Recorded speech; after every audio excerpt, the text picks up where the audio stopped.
반갑습니다. 좋은 날입니다. 2025년 5월 6일 화요일, 오늘도 주의 말씀으로 시작하는 귀한 날 됐으면 좋겠습니다. 오늘 쉬는 날이죠, 그죠? 잘 쉬면서 건강하게 잘 지내는 귀한 날 됐으면 좋겠습니다. 오늘 아침 묵상 에베소서 4장이고요. 25절부터 32절까지입니다. 오늘의 아침 묵상 출발합니다. 지금 에베소서는 계속해서 공동체 안에서 어떻게 살아갈 것인가, 어떻게 되나, 좀 그 이야기를 계속하고 있습니다. 오늘은 특별히 그 중에서 옛 사람을 벗고 새 사람을 입는 구체적인 방법에 대해서 말씀하고 있습니다. 자, 첫 번째는 말에 있어서 그렇게 한다라고 이야기를 하고 있네요, 그죠? 자, 말에는 두 가지 말을 하고 있습니다. 말이 좀 이상하죠? 말에는 두 가지 말씀을 하고 있습니다. 첫 번째는 옳은 말을 해라, 선한 말을 해라, 거짓말하지 마라라고 이야기를 하고 있습니다. 맞죠, 그죠? 특별히 공동체는 이 말이 많은 곳입니다, 그렇죠? 특히 교회가 말이 많은 곳이죠. 그래서 말을 조심해야 합니다.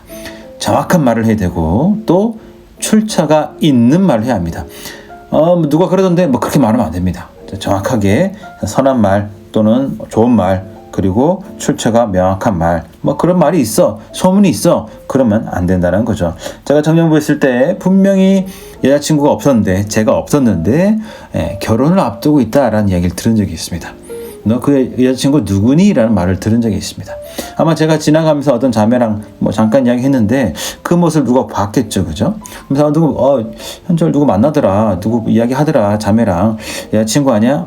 교제한 것 같은데, 야, 결혼하나 봐. 이렇게 말이 변한 거죠. 그래서 말은 정확하고 자기가 알고 있는 말, 또 출처가 명확하게 이야기를 잘 해야 한다는 것이죠. 자, 이것이 말에 대한 첫 번째고, 두 번째는 덕을 세우는 말을 해야 합니다. 옳은 말이라고 항상 해야 될 필요는 없습니다. 모든 사람이 모든 것을 다 알아야 될 필요도 없습니다. 분명히 덕을 세우는데 유익한 말이 있습니다.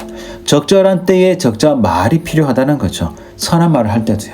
또 진실을 말할 때도 항상 무조건 다 진실을 말할 필요가 없습니다. 적절한 때에 진실이 필요할 때 진실을 말하는 것이 필요합니다. 모든 사람이 다 알 필요도 없는 거죠, 그죠? 그것은 또 지혜가 필요하겠죠. 그래서 하나님 주신 지혜 가운데 옳은 말을 하되 덕을 세우는 말을 하면 좋겠습니다. 자, 그 다음에 감정입니다. 특별히 화를 말씀하고 있는데요. 화, 속에서 일어난 의로운 화가 있습니다, 그렇죠? 그러나 이것이 겉으로 꽝 폭발하면 이것이 문제라는 것입니다. 오늘 26절에 보시면 분 똑같은 단어 나오지만은 서로 다른 단어입니다. 앞에 있는 분, 화는 이 속에서 일어나는 의로운 분, 겉으로 표현하기 전에 그 화를 말하는 거고요. 뒤에 나는 분이라는 것은 그게 밖으로 꽝 터진 것을 말합니다. 화라는 것이 꽝 터지면 참 안 좋습니다. 보통 저는 그런 사람을 종종 볼 때마다 너무 존경스럽습니다. 분명히 누가 봐도 화가 났는데 그 화를 적절히 조절하는 거죠. 그러니까 주변에 있는 사람들이 화난 건 알아요. 하지만 그때 마음에 상처를 입거나 너무 괴로워하지 않는 거죠. 그러니까 화를 참 지혜롭게 드러내는 거죠. 그렇게 잘 지혜롭게 드러냈으면 좋겠고요. 화가 A란 일로 났으면은 A란 일에서만 화를 내는 게 좋습니다. A가 자꾸 과학으로 들어가서 B, C, D, E, F, G 쫙 자꾸 들어가면은 끝도 없이 화가 나죠. 그리고 그러면 화가 사그러들지 않습니다. 화가 계속 남아 있습니다. 그러면 그것은 분명히 죄로 갈 확률이 굉장히 높습니다. 그것도 조심해라는 거죠. 자, 그리고 마지막 세 번째는 행동에 대한 이야기를 하고 있습니다. 자, 악한 일, 나쁜 일, 특별히 28절은 도둑질이 나오는데요. 도둑질 하지 말아야겠죠, 그죠? 그래서 멈추면 안 됩니다. 거기에 도둑질 하던 그 시간을 선한 일을 하는 시간으로 바꿔야 됩니다. 이것이 적극적인 방법이죠. 소극적인 방법은 도둑질 멈추는 것이라고 한다면, 적극적인 방법은 도둑질 하던 그 시간에 선한 것을 해야 한다는 것입니다. 이러면은 우리가 나쁜 일을 멈추고 더 선한 일을 금방금방 할 수 있겠죠, 그죠? 이렇게 세 가지를 말씀하고 있습니다. 자, 그러면서 중요한 것이 무엇이냐면은 31절, 너희는 모든 악독과 노함과 분쟁과 떠드는 것과 비방하는 것을 모든 악의와 함께 버리고. 여러분, 겉바 촉촉 들어보셨죠?